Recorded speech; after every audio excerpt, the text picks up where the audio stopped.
자, 기초이론과정 17번째 시간 지나도록 하겠습니다. 자, 가져진 프린트물 18페이지를 보세요. 네, 18페이지 시간 135번 DCR이다. 여기서부터 이제 설명해 드릴 차례가 되겠습니다. 사실 저희들이 지난 시간에 이제 최대 대출 가능액을 심사하는 기준에서 말씀을 드렸죠. 그래서 주거용 부동산입니다. 자, 예를 들어서 주택담보대출이다. 이 같은 경우에는 LTV 그리고 DTI 등을 통해서 최대 대출 가능액을 산정한다. 이야기 드렸죠. 다음은 상업용 부동산입니다. 자, 상가 건물이다. 오피스 빌딩이다. 이것은 상업용 부동산은 LTV 그리고 DCR 이를 통해서 최대 대출 가능액을 산정하게 된다는 겁니다. 이때 LTV는 부동산의 가치를 기준으로 심사하는 방법이었지요. 다음 DTI는 차입자의 소득을 기준으로 심사하는 방법이 되겠고, DCR은 순 영업소득을 기준으로 심사하는 방법이다. 이렇게 설명드렸어요. 자, 그래서 LTV, DTI 이 부분은 이야기 드렸고, DCR 여기에 대해서 말씀을 좀 드리고자 합니다. 자, 여기 보세요. DCR이다. 자, 이는 어떤지 우리가 부채 감당률이다. 이렇게 표현하는 겁니다. 자, 부채 감당률이 되겠는데, 자, 부채를 감당할 수 있는 능력이 있느냐 없느냐 이를 측정하는 하나의 지표다. 이렇게 보시면 되겠습니다. 그래서 저희들이 이제 운용의 과정을 통한 매년의 세후 현금이다. 즉 세후 현금수의 일산전 플로차트를 그려봤죠. 그리고 첫 글자 따서 크게 외쳐보자 그랬습니다. 자, 첫 글자 따서 우리 어떻게 하겠습니까? 가, 공, 기, 유, 영, 순, 부, 세, 영, 세 이렇게 기억이 있었죠. 그래서 가능 총속에서 공실 불량을 빼주고 기타 소득을 더해주면 유효 총소득이 산정이 되었고요. 여경비를 빼주면 순 영업소득, 부채습세를 빼주면 세전 현금 흐름이다. 또는 세전 현금수가 산정이 되었었죠. 다음 영업소세 이걸 빼주면 세후 현금 또는 세후 현금수가 산정이 된다. 이 프로차트 아주 중요한 부분이라 했죠. 자, 이 프로차트를 활용해서 우리가 부채 감당률 이걸 살펴보자는 이야기예요. 부채 감당률은 부채를 감당할 능력이 있는가 이걸 측정한 지표라고 그랬죠. 이 플로차트에서 부채는 뭘 따르신가? 바로 여기는 부채 서비스액 이걸 의미한다라는 겁니다. 그래서 부채 서비스액을 감당할 능력이 있느냐 비교하자냐. 그럼 뭐과 비교하면 되겠어요? 순 영업소득과 비교하면 되겠다. 그래서 여기에 선 하나 딱 그어놓으면 그러면 이 값이 결국 뭡니까? 부채 감당률이 된다. 이렇게 보시면 되겠어요. 따라서 부채 감당률은 어떻게 됩니까? 자, 부채 서비스액에 대한 순 영업 소득이다. 이렇게 표현이 된다는 겁니다. 이때 여기 보세요. 부채 서비스액 이 안에는 뭐가 들어갑니까? 1년 동안 총 상환한 원금과 총 지불한 이자를 합해서 우리가 부채 서비스액이다. 이렇게 표현하는 겁니다. 결국 원리금 상환액이다. 이렇게 생각하시면 되겠죠. 그래서 지난 시험도 바로 이제 2분이 답이 됐던 부분인데, 부채 서비스액. 자, 이는 원금 상환액만을 의미한다. 이는 잘못된 표현이 된다는 겁니다. 부채 서비스액 이 안에는 원금 상환액뿐만이 아니라 뭐도 들어있습니까? 이자 지불액도 들어있다. 그래서 원리금 상환액이다 생각하시고, 이것은 부채 서비스액을 감당할 능력이 있느냐 없느냐 측정하는 지표라는 이야기예요. 뭘 통해서? 순 영업소득을 통해서다. 결국 순 영업소득이 부채 서비스를 감당할 수 있느냐 이걸 측정하는 지표다. 이렇게 보시면 되겠습니다. 그럼 이때 부채 감당률이 1보다 크다는 이야기예요. 그럼 부채 감당률이 1보다 크다는 이야기는 결국 순 영업소득이 부채 서비스액 이보다 많다는 뜻이 되겠지요. 그럼 내가 벌어든 소득으로 원금 상환 이자 지불 할 수 있어요 없어요? 있다라는 이야기예요. 따라서 이때는 원리금 지불 능력이 충분하다 판단할 수 있다라는 이처럼 원리금 지불 능력이 충분하다고 판단이 되면 금융기관 즉 대출자들은 대출해 줄 수 있다. 이렇게 보시면 되겠습니다. 반면에 부채 감당률이 1보다 작다는 이야기예요. 그럼 부채 감당률이 1보다 작다는 이야기는 여기는 순 영업 소득이 부채 서비스보다 더 작다는 뜻이지요. 그럼 내가 벌어들인 소득으로 원금 상환 이자 지불 할 수 있어요 없어요? 없다라는 이야기예요. 따라서 이때는 원리금 지불력이 충분치 못하다 판단할 수 있겠죠. 따라서 대출자들은 대출 해주가 안 해주가 안 해준다라는 이야기예요. 그래서 대출자들은 부채 감당률 DCR이 1보다 클 것을 요구하게 된다. 이렇게 생각하시면 되겠습니다. 이렇게 이해하시고, 여튼 부채 감당률이다. 자, 이는 부채를 부채를 감당할 능력이 있느냐 없느냐 측정하는 지표다라고 했습니다. 부채는 뭘 따릅니까? 부채 서비스액을 딴다. 자, 이걸 감당할 능력이 있느냐 없느냐 뭘로 측정합니까? 순영업소득으로 측정한다. 이렇게 보시면 되겠어요. 그리고 부채 감당률은 기준이 얼마입니까? 1이란 이야기. 1. 그럼 1보다 크면 감당할 능력이 있다. 1보다 작으면 감당할 능력이 없다. 이렇게 판단한다 생각하시고 우리 시험 단골 메뉴예요. 잘 이해를 좀 해놓으시기 바라겠습니다. 자, 이제 프린트물 한번 살펴봅시다. 자, 프린트물 보세요. 135번입니다. 135번. 자, DCR이다. 소개되어 있죠? DCR은 뭘 답니까? 부채 감당률이다. 이렇게 생각하시고 그 옆에 자, 식을 넣어드렸습니다. DCR 부채 감당률은 부채 서비스액에 대한 순영업소득이다. 순영업소득을 부채 서비스액으로 나누는 값이다. 이렇게 보시면 되겠습니다. 자, 첫 번째를 보세요.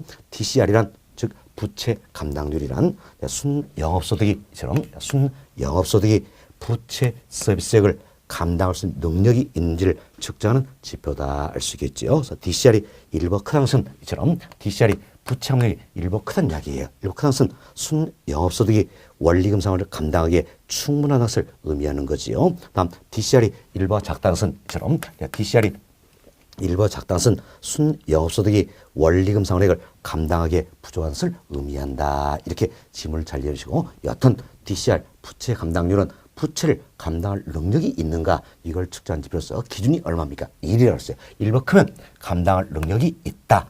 1보 작으면 감당할 능력이 없다. 이렇게 해서 잘 이해해 놓으시면 되겠습니다. 자, 다음은 그 아래 보시면 예제가 들어있지요. 예제는 자 주거용 부동산입니다. 즉 주택담보대출이다. 이때 우리가 이제 최대 대출 가능액을 산정하는 그와 같은 예제가 되겠습니다. 자, 주어진 조건을 고려합시다. 항상 우리 시험에서는 주어진 조건만 고려한다. 이렇게 보시면 되겠습니다. 자, A씨는 이제 이미 은행에서 부동산을 담보로 7천만 원을 대출받은 상태이다. 그럼 기존에 대출금이 어때? 7천만 원이 깔려 있다는 이야기지요. A씨가 은행으로부터 추가로 받을 수 있는 최대 담보 대출 금액은 묻고 있습니다. 자, 담보 부산의 시장가치는 5억이지요. 연소득 6천만 원, 연간 저당상수는 0.1이다. 자, 연소득 연간 저당상수다. 기준 모두가 연으로 같다는 겁니다. 따라서 기준을 따로 바꿔줄 필요는 없다라는 거예요. 다음 승인 기준입니다.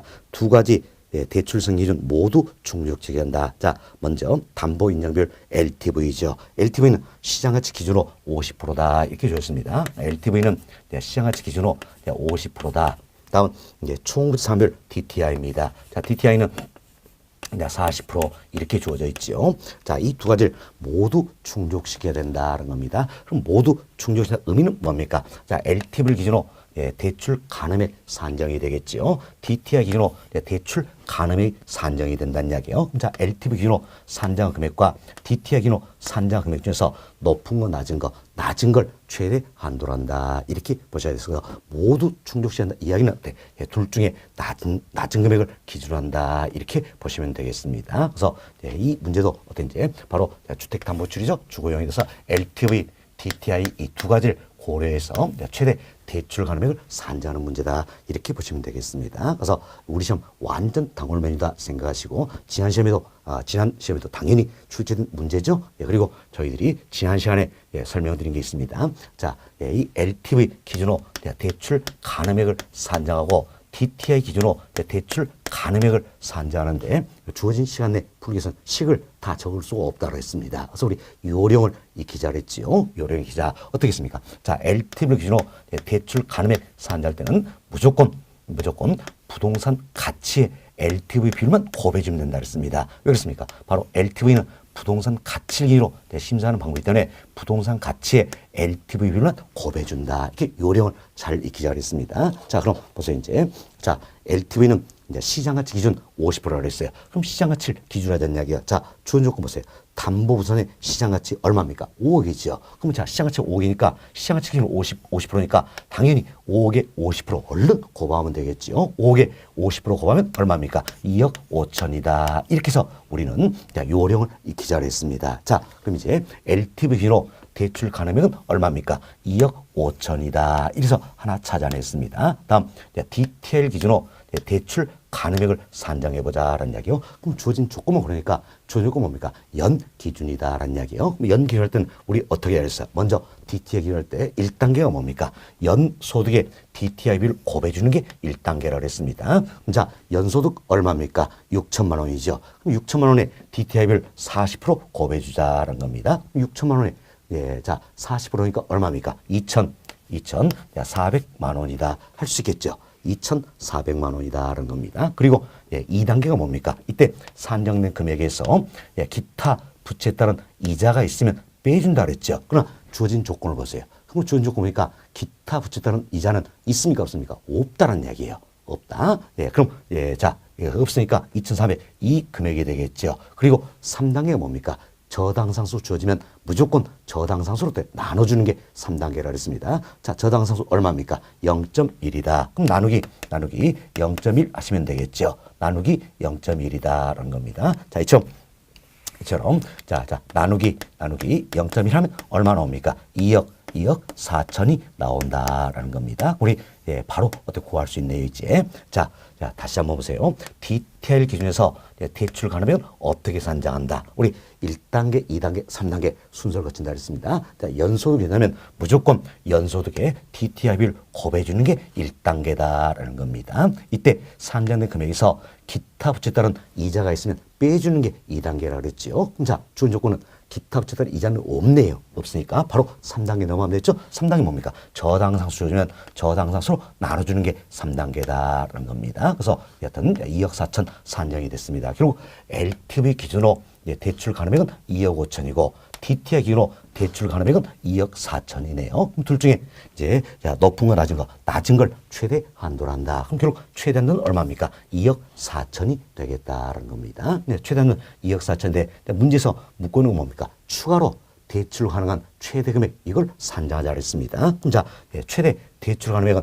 2억 4천이냐? 2억 4천인데 현재 내가 어때? 기존 주택담보출 얼마 있습니까? 7천만 원 지금 있잖아요. 자, 문제 지문에 7천만 원 대출 한 사람 나와 있죠? 그럼 기존 대출금이 7천만 원 있으니까 추가로 받을 적은 얼마입니까? 자, 최대 대출 가능액인 2억 4천에서 기존 대출금 7천을 빼주면 추가로 받을 수 있는 최대 대출 가능액이 산정이 된다는 겁니다. 얼마입니까? 자, 1억 7천만 원이다라는 걸 알 수 있겠지요.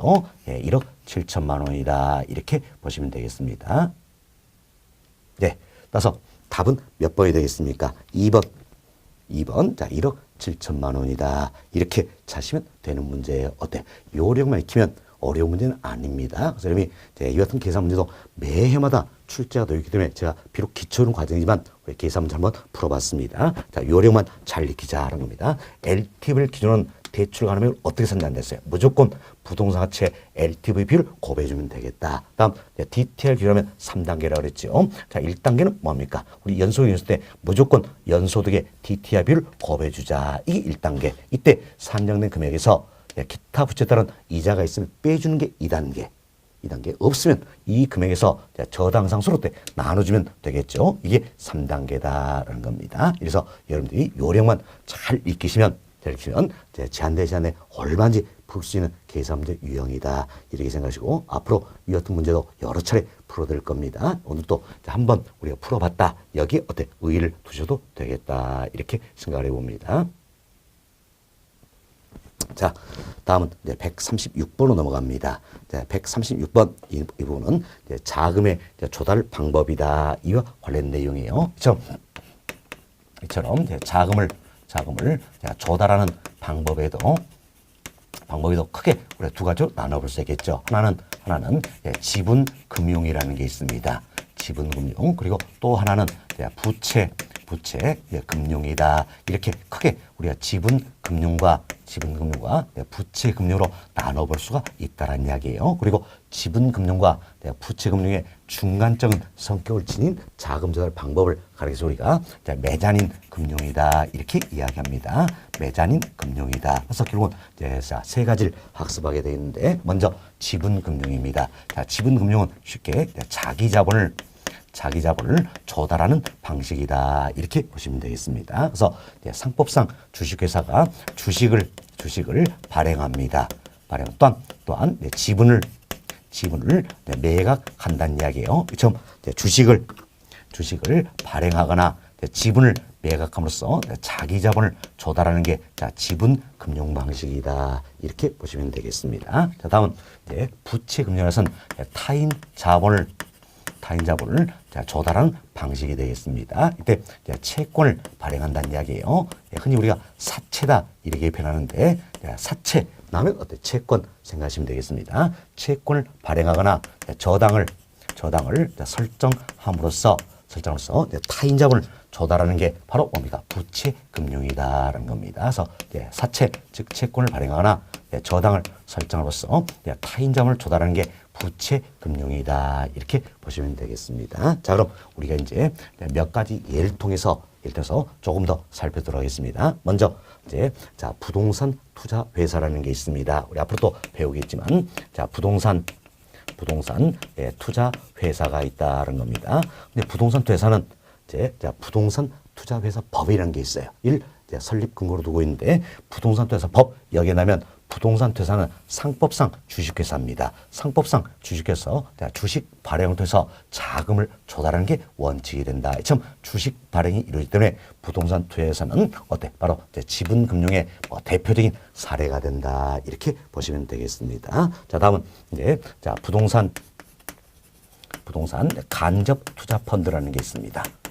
부동산 간접 투자 펀드다. 줄여서 부동산 펀드다 표현을 했는데, 자, 그럼 여러분이 이 생각하세요. 내가 펀드에 가입한다는 이야기예요. 그럼 펀드에 가입한다면 이 펀드에 가입하는 금액만큼 그 펀드에 지분을 가지고 있다. 이렇게 표현할 수 있겠네요. 지분을 갖다 그럼 상대방은 지분을 매각했다. 이렇게 이해할 수 있겠죠. 결국 지분 매각 이해를 되니까 부동산 간접 투자 펀드다. 이도 어디에 합니까? 지분 금융이다. 이렇게 보시면 되겠습니다. 자, 다음 공모에 의한 증자라는 게 있어요.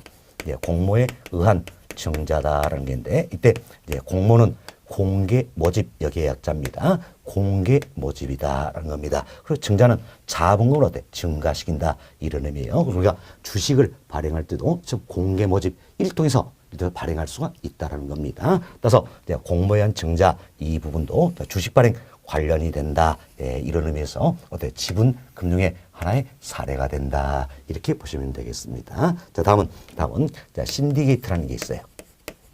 신디게이트 그리고 조인트 벤처라는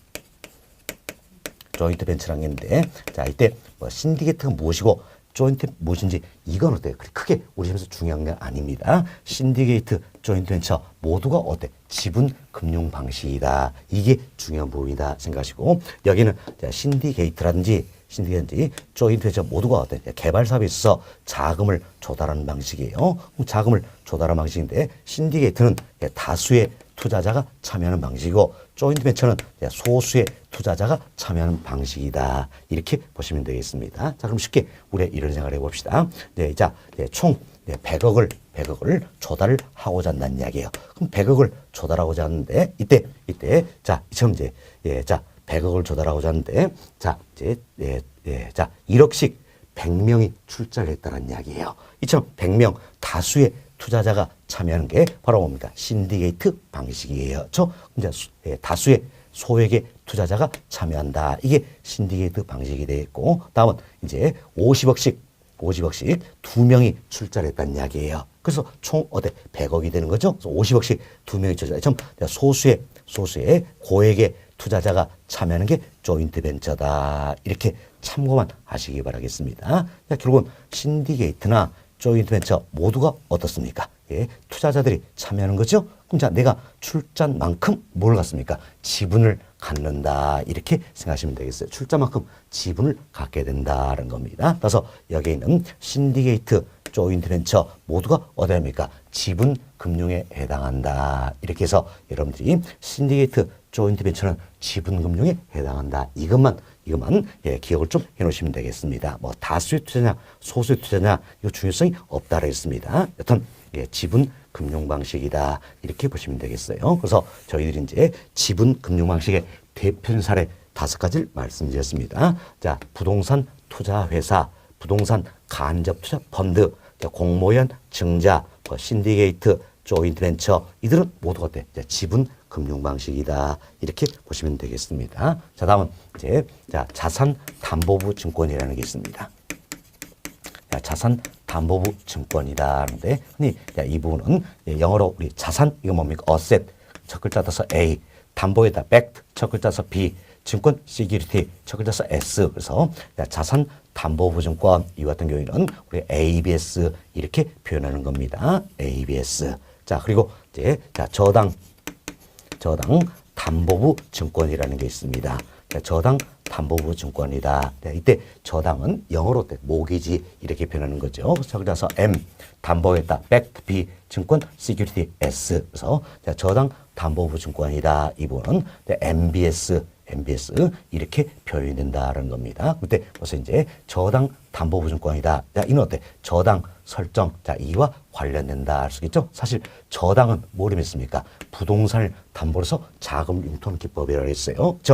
저당을 설정한다 이런 의미에서 저당 담보부 증권 MBS 이도 어때? 넓은 의미에서 부채금융으로 보고 있다는 겁니다. 결국 여기는 자산 담보부 증권이나 저당 담보부 증권 넓은 의미에서 부채 금융이다라는 겁니다. 어찌 보면 이제 저당 담보부 증권 이 부분도 넓게 보면 자산 담보부 증권 여기에 해당이 돼버리는 겁니다. 그렇지만 워낙 MBS 발행 물량이 많기 때문에 별도로 떼서 우리가 학습을 좀 하고 있다 생각하시고 여기는 자산 담보부 증권, 저당 담보부 증권 모두가 넓은 의미에서 부채 금융으로 바라보고 있다 이렇게 보시면 되겠습니다. 특히 이때 이제 앞으로 우리가 기본 이론 과정, 심화 이론 과정에서 다 배우게 될 내용이지만 저당 담보부 증권 여기도 여러 가지 종류가 있습니다. 여러 종류인데 이 중에서 특히 이제 MBB라는 상품이 있어요. MBB 그리고 MPTB라는 상품이 있습니다. 다음 CMO 이런 상품이 있어요. 이 상품들은 모두가 어때? 채권의 형태에서 발행이 이루어집니다. 그럼 채권의 형태에서 발행이 이루어진다 이런 의미에서 MBB, MPTB, CMO 이 상품들도 당연히 어때? 부채 금융으로 보고 있다 이렇게 보시면 되겠습니다. 뭐 MBB 이 상품은 우리말로 번역하면 저당 채권 담보부 채권이다 이렇게 표현이 되는 겁니다. 다음은 MPTB는 저당 채권 지불 이체 채권이다 이렇게 표현되는 거고 CMO는 다계층 저당 채권이다 이렇게 표현이 됩니다. 여튼 MBB, MPTB, CMO 이 상품들 모두가 부채 금융에 해당이 된다 이렇게 보시기 바라겠습니다. 자, 다음은 주택 상환 사채라는 게 있습니다. 자, 주택 상환 사채라는 게 있는데 이때 사채는 뭡니까? 채권이죠. 그래서 채권을 발행해서 자금을 조달합니다. 그리고 그때 주택으로 상환하겠다라는 겁니다. 그래서 채권 발행해서 자금을 조달하고 주택으로 상환하겠다. 이게 주택 상환 사채예요. 역시 채권 발행이 이루어지니까 당연히 어디 합니까? 부채 금융에 해당한다. 이렇게 보시면 되겠습니다. 자, 이렇게 해서 저희들이 이제 자산 담보부 증권 ABS, 저당 담보부 증권 MBS 넓은 의미에서 부채 금융에 해당된다 설명드렸죠. 그리고 이제 저당 담보부 증권 MBS 이 상품 중에서도 특히 MBB, MPTB, CMO 이 상품들은 채권이 더 발행되니까 당연히 부채 금융이다라는 겁니다. 그리고 주택 상환 사채 이도 채권 형태에서 발행이 이루어지죠. 그래서 부채 금융에 해당이 된다. 이렇게 구분되시면 되겠습니다. 자, 다음은 메자닌 금융이라는 게 있습니다. 이때 메자닌이다 이 표현인데 메자닌 이 자체는 사실 이탈리아예요. 이탈리아인데 여러분이 이런 생각을 한번 해보시는데 혹시 아마 이런 건물 한번 보셨을 겁니다. 자, 여기에 이 같은 건물이 있습니다. 건물인데 여기가 이제 1층입니다.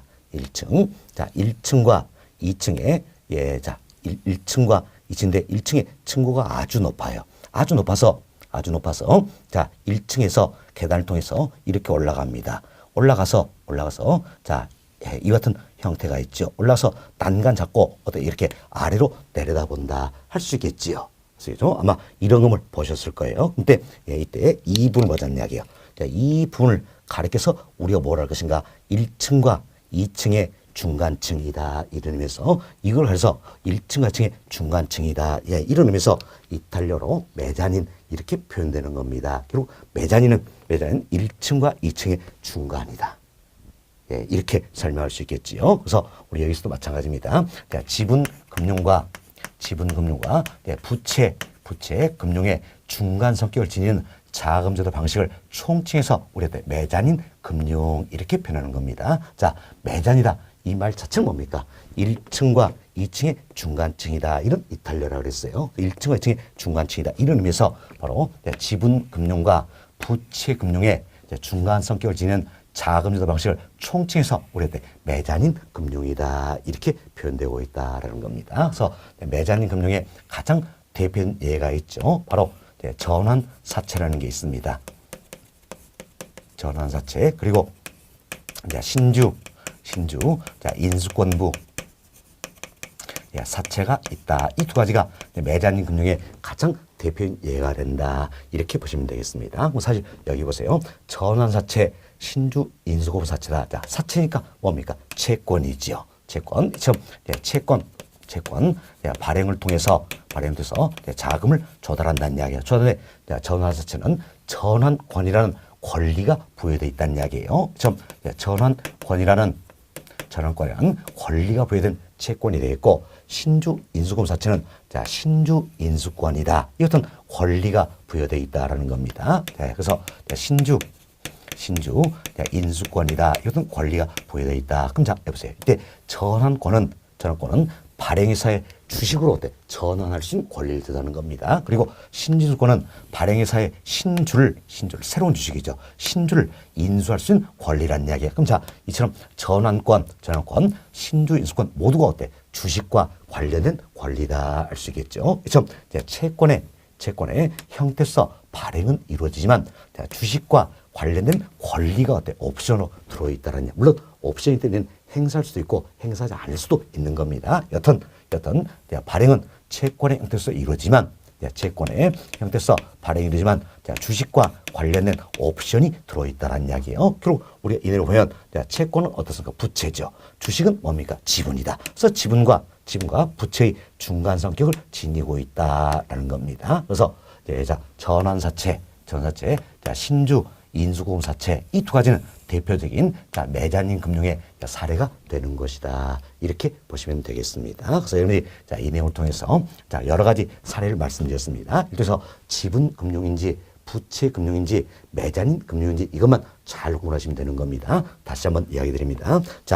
부동산 투자 회사, 그리고 부동산 간접투자 펀드, 공모연 증자, 신디게이트, 조인트 벤처 이들은 어디에 합니까? 지분 금융 방식이다 할 수 있겠죠. 다음은 넓은 의미에서 자산 담보보증권 ABS나 저당 담보증권 MBS는 부채 금융이었죠. 특히 MBS 상품 중에서도 MBB, MPTB, CMO 이 상품들은 어디에 합니까? 부채 금융이다. 그리고 주택 상환사채 역시 부채 금융이다 할 수 있겠죠. 다음 전환사채, 신주 인수공사채 이 두 가지는 대표적으로 매잔인 금융의 사례가 된다. 이렇게 해서 잘 기억을 좀 해놓으시면 되겠습니다. 자, 이 내용이 여러분 교재 136번부터 소개된 내용이에요. 한번 봅시다.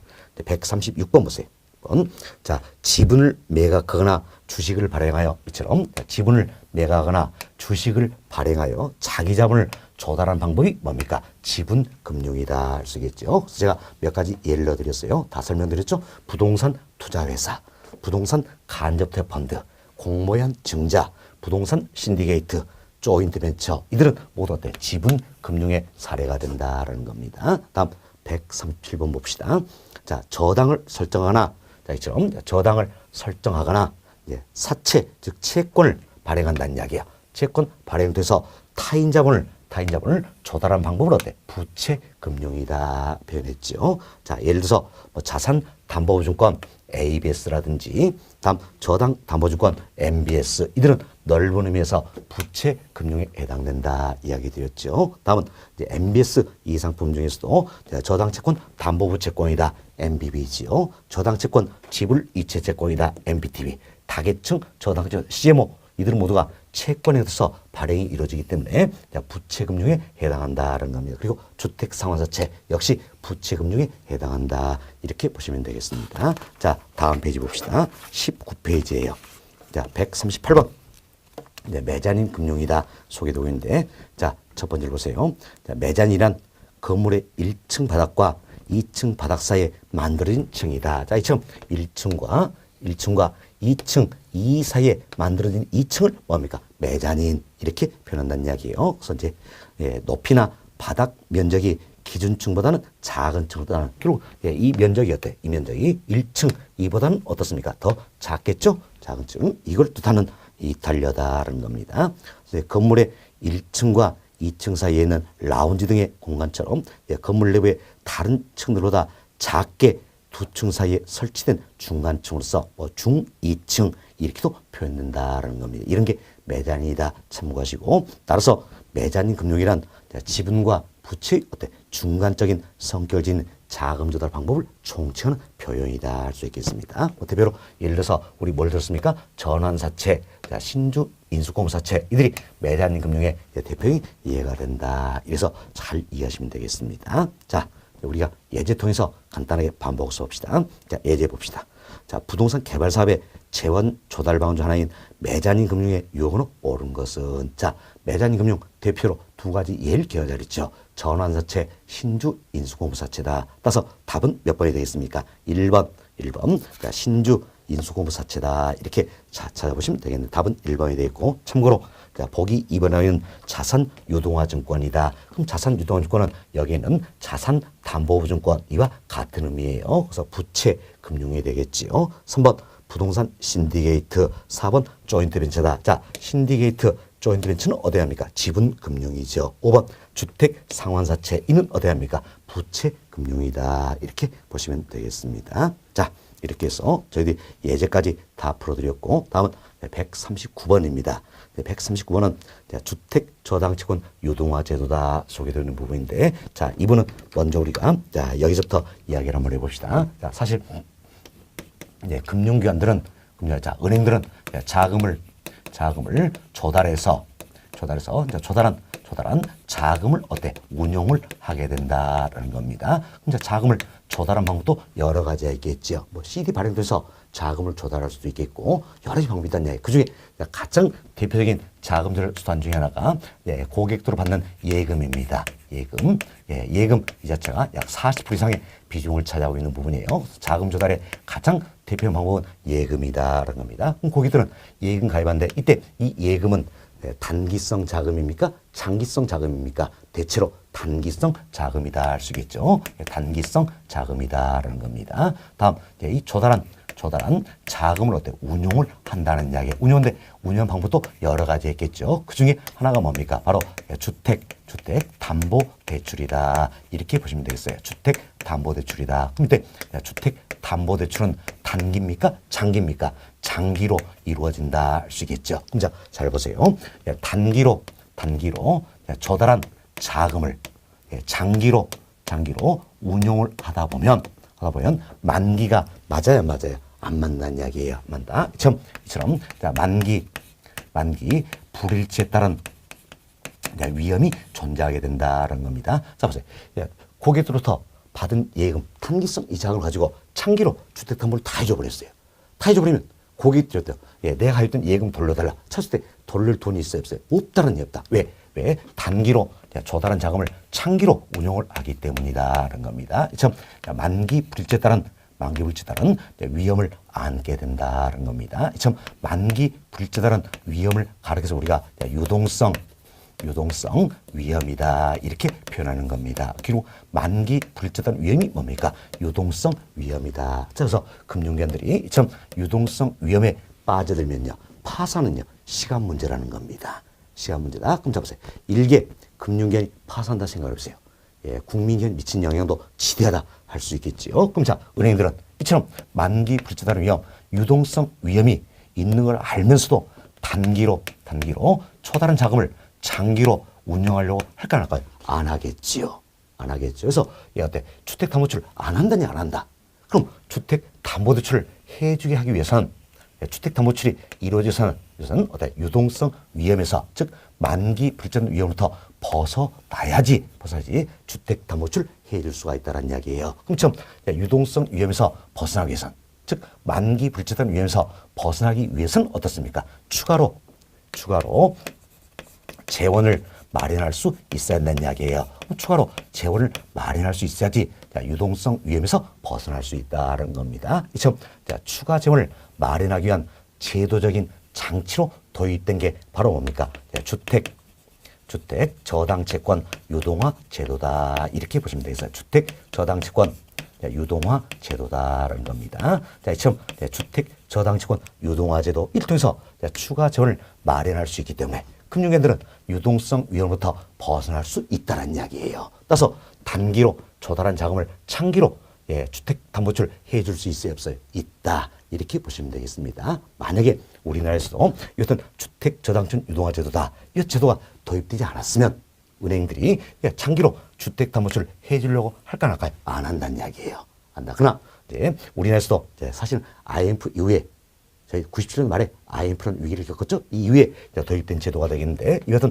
주택저당채권 유동화 제도 이 제도가 도입이 되었습니다. 도입돼서 현재도 어때? 아주 활발하게 시행이 되고 있는 제도죠. 지금 주택저당채권 유동화 제도가 도입이 되어서 자, 금융회들은 추가 재원을 마련할 수 있다는 이야기예요. 이래서 유동성 위험부터 벗어날 수 있기 때문에 지금 어때? 장기로 주택담보대출 해주고 있다. 이렇게 생각하시면 되겠습니다. 그때 여기 봅시다 이제. 자, 주택저당채권 유동화 제도다라는 건데 먼저 우리가 이제 유동화 2부터 한번 살펴봅시다. 자, 유동화는 뭘 뜻할 것인가? 바로 유동화라는 것은 유동성이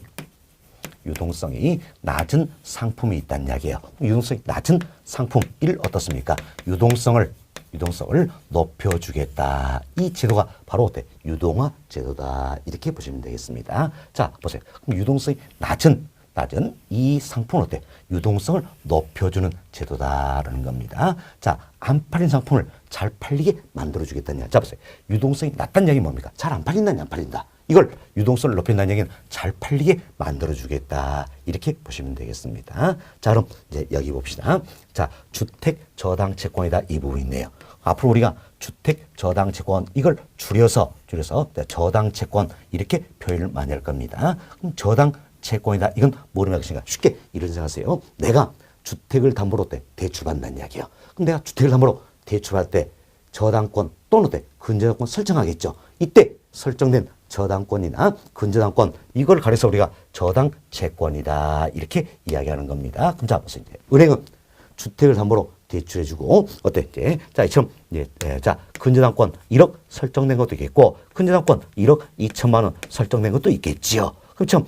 설정된 이 근저당권 이걸 때 팔려니까 잘 팔려요, 안 팔려요? 안 팔리겠지요. 자 여러분들 한번 보세요. 여러분한테 자 근저당권 설정된 거 1억 2천만짜리 사라면 여러분 사겠어요? 잘 안 사잖아요. 안 팔린다 안 팔려. 그래서 여기는 자 주택저당채권이다. 줄여서 저당채권 얘기하는데 이도 어때? 유동성이 낮다란 이야기예요. 그럼 시험 유동성이 낮은 저당채권을 자 유동성을 높여주겠다. 이 제도가 바로 뭡니까? 주택저당채권 유동화 제도다. 이렇게 생각하시면 되겠습니다. 이제 아주 쉽게 우리 이런 표현을 쓰겠죠. 자 주택저당채권이다라는 게 있습니다. 자 처음 주택저당채권이다. 줄여서 우리가 저당채권 이래 표현하겠죠. 이는 유동성이 어때? 아주 낮다냐. 잘 안 팔린다냐. 이것만 팔리니까. 그래서 주택저당채권 이걸 기초로 해서 증권을 발행한다는 이야기예요. 발행한다. 이때 발행된 증권을 무엇 할 것인가? 바로 주택저당채권 이걸 기초로 해서 발행한다. 이를 담보로 해서 발행한다 그래서 우리가 이때 발행된 증권을 저당채권 담보부 증권이다. 이렇게 표현하는 겁니다. 주택저당채권 담보부 증권이다. 자 보세요. 주택저당채권을 담보로 해서 발행한 증권이다라는 이야기예요. 주택저당채권을 담보로 해서 발행한 증권이다라는 겁니다. 말이 너무 길죠? 말이 너무 길기 때문에 이걸 줄여서 우리가 바로 표현시가 저당 담보부 증권이다. 이렇게 표현하는 겁니다. 그래서 주택저당채권 이렇게 줄여서 증권을 발행한다. 이때 발행된 증권을 우리가 뭐라 합니까? 저당 담보부 증권이다. 이렇게 표현해요. 그럼 자 영어로 한번 나타납시다. 저당은 뭡니까? 모기지. 그래서 첫 글자 써서 뭐로 표현합니까? M 이렇게 표현하겠죠. M. 다음은 담보했다. backed. 첫 글자 써 B.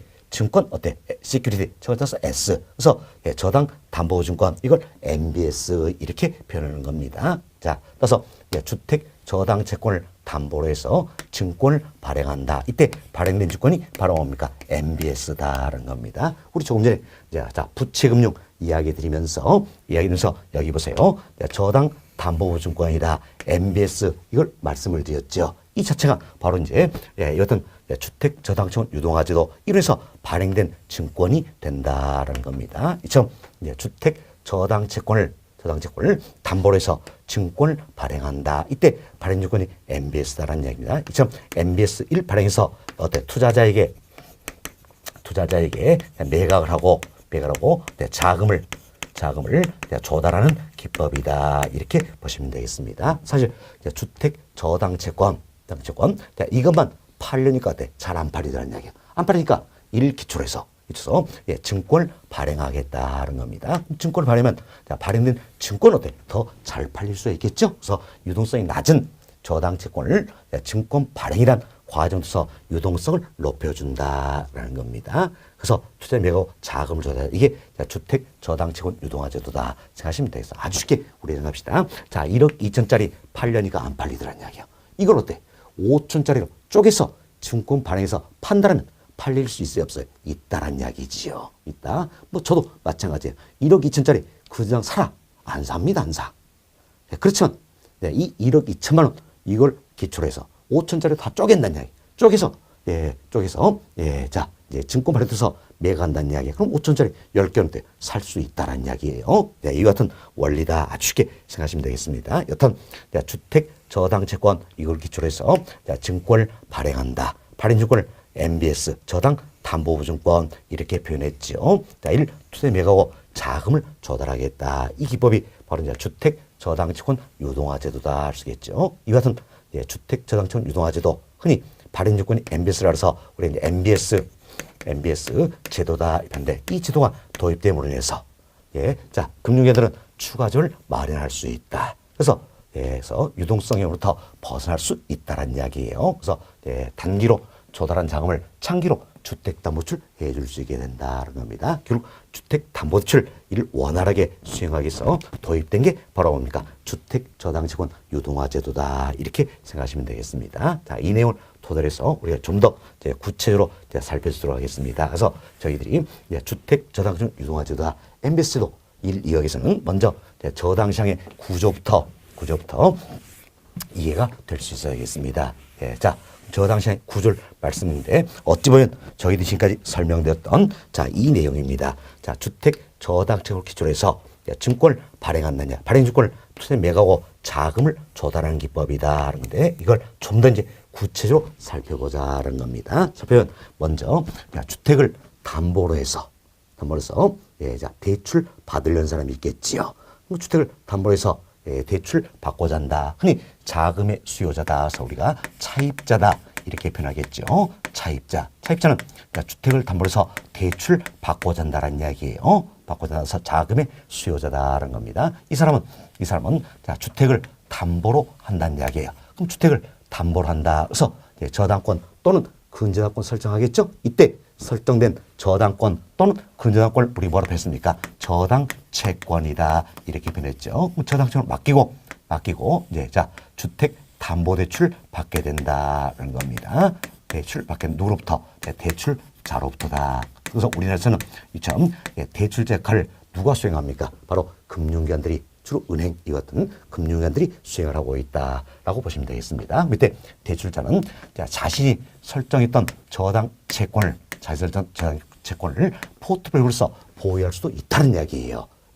그렇지만 추가전을 마련하기 위해서 자신이 설정했던 저당채권을 매각한다는 겁니다. 이처럼 저당채권을 매각하고 자금을 조달하게 된다라는 겁니다. 자금을 조달하게 된다. 그럼 누구에게 매각할 것인가? 바로 유동화 과정을 중개해준 기관이 있다는 이야기예요. 유동화 과정을 중개해준 기관이 있다. 이걸 해서 우리가 이제 유동화 중개기관이다. 이렇게 이야기합니다. 유동화 중개기다. 현재 우리나라 경우에는 이 같은 유동화 중개 역할을 누가 담당하고 있느냐? 바로 한국주택금융공사 여기서 담당하고 있다. 자, 여러분들이 이제 들어보셨죠? 한국주택금융공사다. 여기서 담당을 하고 있다는 겁니다. 결국은 자, 대출자 금융기관들은 어때? 한국주택금융공사에게 차설됐던 저당층을 매각하고 자금을 조달하게 된다는 이야기예요. 그럼 잡으세요. 한국 예, 주택금융공사다. 공사에서는 어때? 대출자부터 저당채권 때 사들인 삶이 되겠죠. 그럼 사들인 저당채권을 어때? 포트폴리오 일부로서 보유할 수가 있다는 이야기예요. 그렇지만 경우에 따라서는 사들인 저당채권 이걸 기초로 해서 증권을 발행한다는 이야기예요. 증권을 발행한다. 이때 발행된 증권이 결국은 뭐가 됩니까? 저당 담보증권 MBS다 할 수 있겠죠. 증권을 발행해서 이 발행된 증권을 투자자에게 매각을 하고 자금을 조달하게 된다라는 겁니다.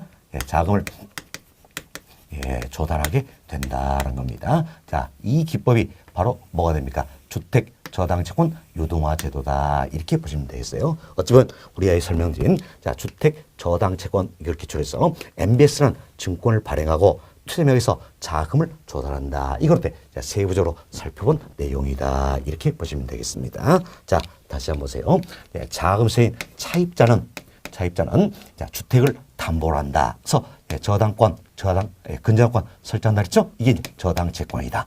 그럼 저당채권을 맡기고 주택 담보대출 받게 된다는 겁니다. 근데 대출자는 자신이 설정했던 저당채권을 포트폴리오 일부서 보유할 수 있지만 이걸 한국주택금융공사에 매각하고 자금을 조달하게 된다는 겁니다. 다음 공사는 자신 사들인 저당채권을 포트폴리오 일부서 보유할 수 있다 그랬죠? 그렇지만 필요에 따라서는 일기초로 증권을 발행해서 투자 매각하고 자금을 조달하게 된다. 이렇게 보시면 되겠습니다. 밑에 여기에 있는 차입자와 대출자 간에 성립된 하나의 시장이 있겠지요. 또 대출자와 투자자 사이에 성립되는 또 하나의 시장이 있다는 겁니다. 이 사이에 한국주택금융공사가 개입이 되어 있다. 이렇게 보시면 되겠습니다. 그럼 자, 여기 보세요. 이제 차입자와 대출자 간에 성립된 하나의 시장이 있다는 겁니다. 시장이 있고, 다음 대출자와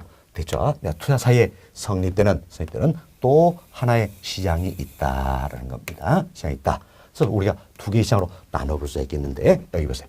차입자와 대출자 간에 성립된 이 시장이 있어요. 여기서 최초로 주택 담보대출이 이루어진다는 걸 알 수 있겠죠. 최초로 주택 담보대출이면서 저당채권이 어떻습니까? 저당채권이 형성된다 알 수 있겠죠. 그래서 저당채권의 저당의 형성 단계다. 저당의 성립 단계다. 이렇게 보시면 되겠습니다. 반면 여기 보세요. 대출자와 투자 사이에 이루어진 이 시장입니다. 여기선 저당채권이 새로 형성이 되는 겁니까? 이미 형성된 저당채권이 돌아다닌 겁니까? 그렇죠. 여기서는 이미 형성된 저당채권이 돌아다닌다는 이야기예요. 돌아다닌다. 자, 보세요. 이제 차입자와 대출자 간에 성립된 여기에서는 주택 담보치료에서 저당채권이 새로 발행이 된다, 형성이 된다는 이야기예요. 그렇지만 대출자와 투자사 성립에는 이 시장에서는 이미 발행된 저당채권이 돌아다닌다는 이야기야. 돌아다녀서 여기는 저당의 유통 시장이다 할 수 있겠죠. 그럼 결국은 저당의 유동화가 이루어지는 곳이다 할 수 있겠습니다. 그럼 잘 보세요. 자, 여기는 저당채권이 최초로 발행이 된다. 자, 그리고 여기는 이미 발행된 저당채권이 유통이 된다, 돌아다닌다 할 수 있겠죠. 그래서 흔히 우리가 시장을 발행시장과 유통시장으로 구분한다면 발행시장을 1차, 유통시장을 2차 이렇게 표현하는 겁니다. 그래서 여기는 여기는 발행 시장이다 할 수 있겠죠. 그래서 여기서 우리 흔히 1차 저당 시장이다 이렇게 표현하는 겁니다. 자, 여기는 이미 발행된 저당채권이 돌아다닌다, 유통시장이니까 2차 저당 시장이다 이렇게 표현하는 겁니다. 결국 1차 저당 시장은 주택 담보대출이 이루어지는 것이지요. 그래서 저당채권이 형성된다, 저당의 성립 단계라는 걸 알 수 있겠죠. 다음 2차 저당 시장은 저당의 유통 시장이다, 저당의 유동화가 이루어지는 곳이다 알 수가 있다는 겁니다. 그래서 잘 구분하셔야 됩니다. 자, 주택 담보대출이 이루어진 어디입니까? 1차 저당시장이 되겠지요. 다음 저당의 유통시장이다. 저당의 유동화 이것은 어디입니까? 2차 저당시장이다 라는 겁니다. 그래서 이 같은 1차 저당시장을 흔히 우리가 뭐로 표현하냐? 주택자금 대출 시장이다라고 이야기합니다. 주택담보대출이 그러죠. 그래서 주택자금 대출 시장이다. 다음 2차 저당시장은 자 주택자금이 공급되는 시장이죠. 자 보세요. 한국주택금사가 MBS를 발행해서 투자를 매각하고 자 투자로부터 자금을 조달한다는 이야기야. 그래서 자본시장의 자금을 부동산 시장 끌어들입니다. 그래서 대출자에게 이렇게 또 공급을 해준다 할 수 있겠죠. 그래서 2차 저당시장은 주택자금에 대한 공급 시장이다 이렇게 표현이 된다. 그래서 1차 저당시장은 주택자금에 대한 대출 시장, 2차 저당시장은 주택자금에 대한 공급 시장이 된다. 이래서 구분이 되셔야 됩니다. 자, 이 내용 잘 기억하세요. 자, 주택담보대출이 이것은 어디입니까? 1차 저당시장. 자, 저당의 유동화가 이루어진다. 저당의 유통시장은 어디입니까? 2차 저당시장이다. 따라서 1차 저당시장은 주택자금에 대한 대출시장이 되겠고 2차 저당시장은 주택자금에 대한 공급시장이 된다. 이렇게 보시면 되겠습니다. 그럼 자, 이것은 MBS 제도가 도입됨으로써 자, 주택저당청 유동화 제도죠. 도입됨으로써 대출자 금융기관이죠. 금융기관 입장에서는 자신이 설정한 저당채권을 매각하고 자금을 조달할 수가 있다는 이야기예요. 자, 이러면서 추가 재원을 마련할 수 있어요, 없어요? 있죠? 추가 재원을 마련할 수 있기 때문에 유동성 위험부터 벗어날 수가 있다는 이야기예요. 이러면서 장기로 주택담보대출 해줄 수 있어요, 없어요? 있다. 이렇게 보시면 되겠습니다. 자, 이렇게 해서 저희들이 이제 139번 여기서부터 설명을 좀 드렸어요. 자, 프린트물 한번 봅시다. 자, 139번 봅시다.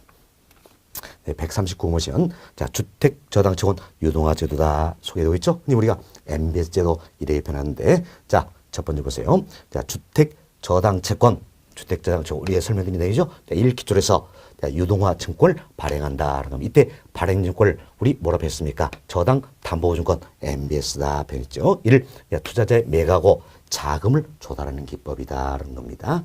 그 다음 쯤 봅시다. 주택저당채권 유동화 제도란 즉 MBS 제도란 유동성이 낮은 주택저당채권을 기초하여 처럼 유동성이 낮은 주택저당채권 이걸 기초해서 유동화증권을 발행한다라는 겁니다. 이때 발행된 유동화증권이 바로 뭡니까? MBS 저당담보증권이다 생각하시고 이를 투자자에게 매각하고 자금을 조달하는 기법을 말한다. 이때 발행되는 유동화증권을 저당담보증권 MBS 이렇게 표현하는 겁니다. 그리고 박스에 제가 좀 더 세부적인 이 내용을 넣어드렸습니다. 그런데 현재 우리나라에서는 화살표 위쪽이 우리나라에서 이루어진 형태예요. 물론 이론적으로는 대출자가 직접 증권 발행해서 투자에 매고 자금을 조달할 수도 있다는 게 이론적인 내용이고 우리나라의 현실적인 구조는 윗부분입니다. 그래서 윗부분 주제 말씀드렸는데 보세요. 차입자는 대출자에게 저당채권 이걸 맡기고 주택담보대출 받는다라는 겁니다. 그리고 주택을 담보로서 대출이 이루어진다는 이야기예요. 다음 대출자들은 자신이 설정했던 저당채권을 이렇게 매각하고 자금을 조달할 수 있다라는 이야기예요. 누구에게? 유동화 중개기관이다. 현재 우리나라 경우에는 한국주택금융사가 담당하고 있다 그랬지요. 이때 공사는 이제 일기초서 MBS 등을 발행해서 투자를 매각하고 자금을 조달하게 된다라는 겁니다. 이때 여기는 차입자와 대출자 간에 이루어진 시장을 우리가 1차 저당시장이다. 다음 대출자와 투자 사이에 성립된 시장을 2차 저당시장이다. 이렇게 설명드렸던 겁니다. 자, 다음은 140번 봅시다. 140번 보시면 주택저당채권이다 소개되고 있는데 쉽게 우리에서 하죠. 내가 주택을 담보로 해서 대출을 받습니다. 이때 저당권 또는 근저당 설정하겠죠? 이때 설정된 저당권이나 근저당권을 주택저당채권이다. 이렇게 표현한다 그랬습니다. 그래서 지금 보세요. 주택저당채권이란 주택법에 따른 주택에 설정된 저당권, 근저당권 포함하는 겁니다. 자, 지금 저당권 또는 근저당권 여기에서 담보된 채권으로서 해당 주택의 구입 또는 건축에 들어간 대출 자금 등에 대한 채권을 말한다. 이렇게 넣는데 쉽게 우리가 내가 주택을 담보로 해서 대출로 설정된 저당권 또는 근저당권 이걸 가려서 뭘 한다? 주택 저당 채권이란다. 이렇게 생각하시면 되겠습니다. 다음 141번 봅시다. 자, 1차 저당 시장입니다. 자, 1차 저당 시장은 주택 자금에 대한 대출 시장이다. 이렇게 이야기해 드렸지요. 그래서 금융기관은 자, 이게 대출자가 되겠죠. 금융기관은 수취한 예금도로 주택 담보대출 제공한다라는 이야기죠. 주택 담보대출이 이것이 어디입니까? 1차 저당시장이다라는 겁니다. 따라서 1차 저당시장은 주택 담보대출이 이루어지는 곳이죠. 저당이 최초로 성립되는 단계다. 그래서 주택 저당 채권이 형성되는 시장이다. 이렇게 보시면 되겠습니다. 다음 142번입니다.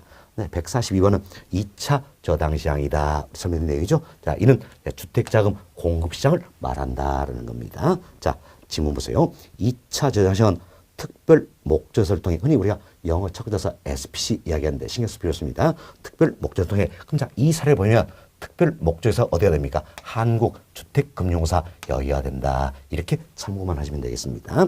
자, 투자로부터 자금을 조달하여 이처럼 투자자로부터 자금을 조달합니다. 그럼 자금을 조달해서 주택자금 대출기관에게 조달 자금을 공급을 시켜준다는 이야기예요. 지금 이제 특별 목적사 일 통해서 투자로부터 자금을 조달하고 주택자금 대출관에게 공급해준 시장이다라는 겁니다. 그래서 흔히 우리가 주택자금 공급 시장에 봤는데 이게 바로 어디가 됩니까? 2차 저당시장이다. 이렇게 보시면 되겠습니다. 자, 이런 2차 저당시장은 저당의 유통시장이지요. 또한 저당의 유동화가 이루어진 시장이다 할 수 있겠습니다. 자, 이렇게 해서 저희들은 이제 주택 저당채권 유동화 제도다. 이 관해서 이제 1차 저당시장, 2차 저당시장 여기까지 설명을 드렸습니다. 이번 시간은 여기까지 말씀드리고 이제 다음 시간에는 143번 부동산 투자회사다. 여기서부터 또 용어 정리해 주도록 하겠습니다.